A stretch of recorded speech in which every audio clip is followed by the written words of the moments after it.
I used to always think that confrontation was a bad thing. If it could be avoided, why rock the boat? Why make things awkward and tense when they don't have to be? Confrontation to me always seemed like this super emotionally charged event.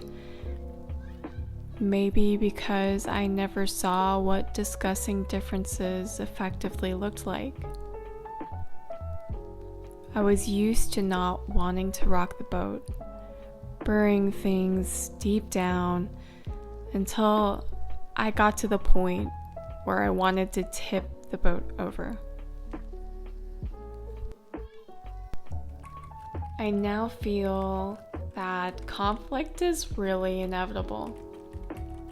No one person will have the same views in life as you, and thus a clash of interests, values, opinions, they are bound to happen. But it's not the end of the world.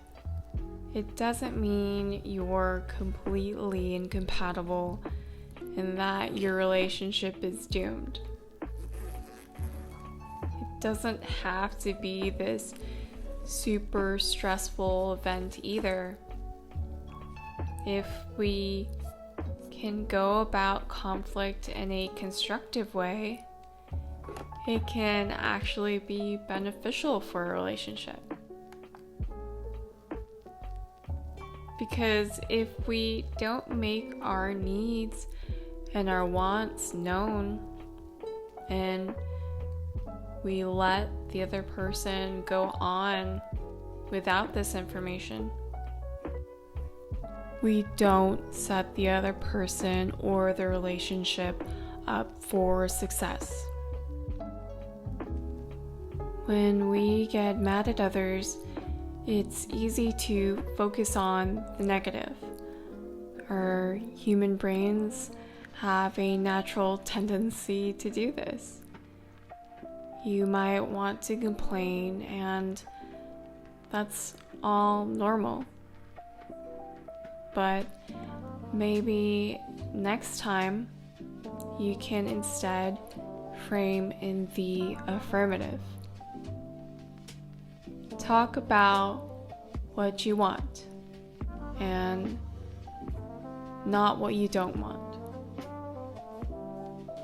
Shifting the focus to have a more positive spin, less about what happened and what cannot be changed, and more about moving forward.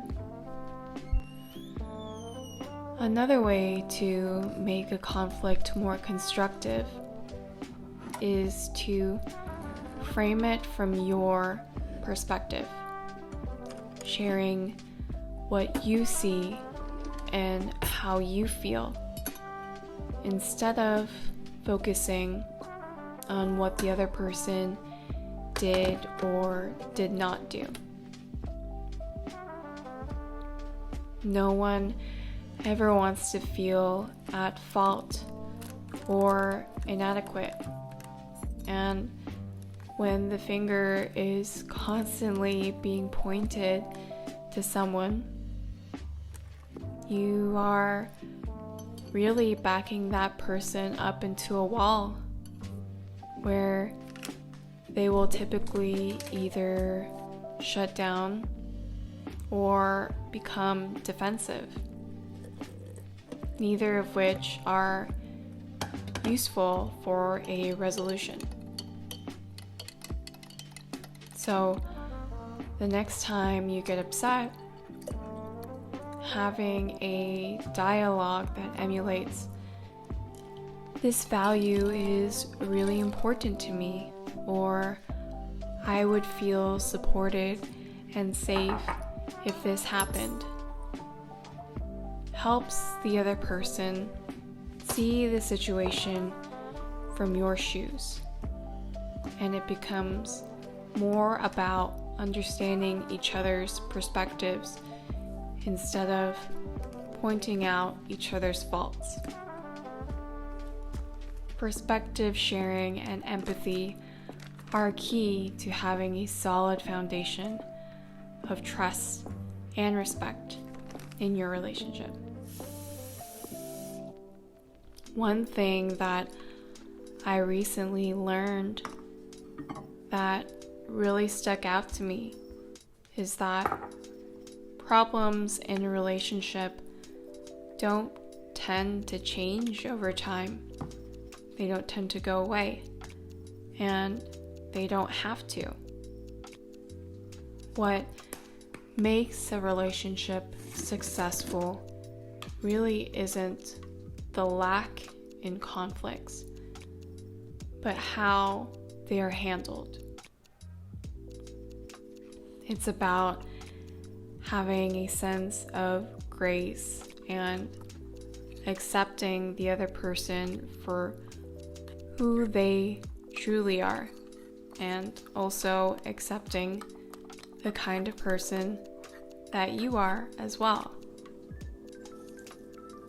And over time, with little tweaks along the way, with having this level of acceptance and understanding and empathy, each time you make those little tweaks, the dance between you and your partner or whoever else is in this relationship, that dance just keeps getting better and better.